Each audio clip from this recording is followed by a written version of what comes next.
నమస్తే, welcome to four sides TV. Telangana రాజకీయాలు రోజు రోజుకు వేడెక్కుతున్నాయి. ఇప్పుడు అందరి దృష్టి జూబ్లీహిల్స్ ఉప ఎన్నికపైనే ఉంది. అక్కడ ఏ పార్టీ గెలిస్తే ఆ పార్టీనే వచ్చే శాసనసభ ఎన్నికల్లో అధికారాన్ని హస్తగతం చేసుకుంటుంది అనేంతగా ఈ బైపోల్ మారిపోయింది. ఇక్కడ గెలుపు రానున్న జీహెచ్ఎంసీ ఎన్నికల్లో కూడా ఆక్సిజన్లా పనిచేస్తుందని ప్రధాన పార్టీలు భావిస్తున్నాయి.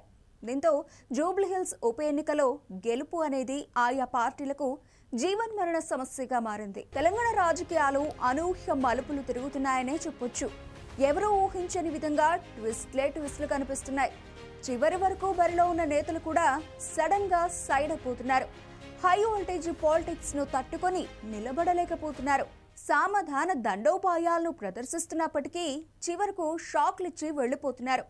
జూబ్లీహిల్స్ బై ఎలక్షన్లో పోటీ చేస్తానని చెప్పిన మాజీ మేయర్ బొంతు రామ్మోహన్ లాస్ట్ మినిట్లో మనసు మార్చుకున్నారు.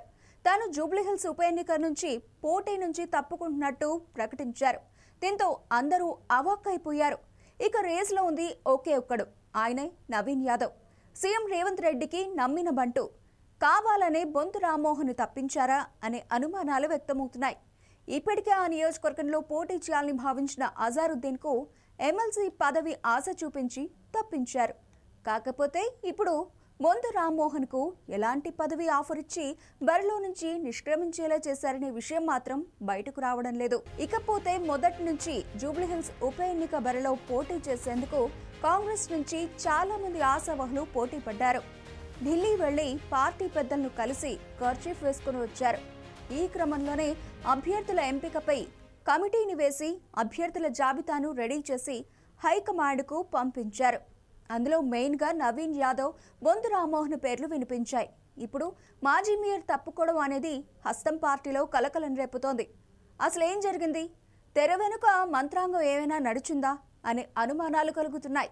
ఇక జూబ్లీహిల్స్ లో కూడా లోకల్ సెంటిమెంట్ బాగా వర్కౌట్ అయ్యే అవకాశం కనిపిస్తోందని సర్వేలన్నీ సరిచూసుకున్న తర్వాతనే బొంతు రామ్మోహన్ తప్పుకున్నట్టు సమాచారం.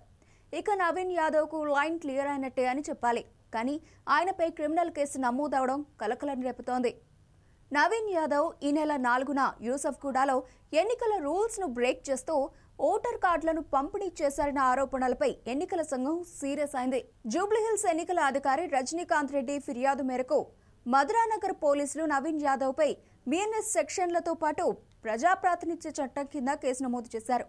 ఇలాంటి క్లిష్ట పరిస్థితుల్లో అభ్యర్థిగా ఎవరిని ఎంపిక చేస్తారనేది ఉత్కంఠగా మారింది. రేస్లో సీఎన్ రెడ్డి, అంజన్ కుమార్ యాదవ్ పేర్లు కూడా పరిశీలనలో ఉండడంతో కాంగ్రెస్ హైకమాండ్ ఎలాంటి నిర్ణయం తీసుకుంటుందో అనేది ఆ పార్టీ నేతలు, కార్యకర్తలు తీవ్ర ఉత్కంఠ రేపుతోంది.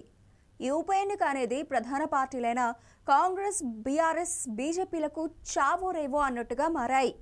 ఇక్కడ ఏ పార్టీ గెలిచినా వచ్చే జీహెచ్ఎంసీ ఎన్నికల్లో ఆ పార్టీకి మెజారిటీ స్థానాలు దక్కే ఛాన్స్ ఉంటుంది.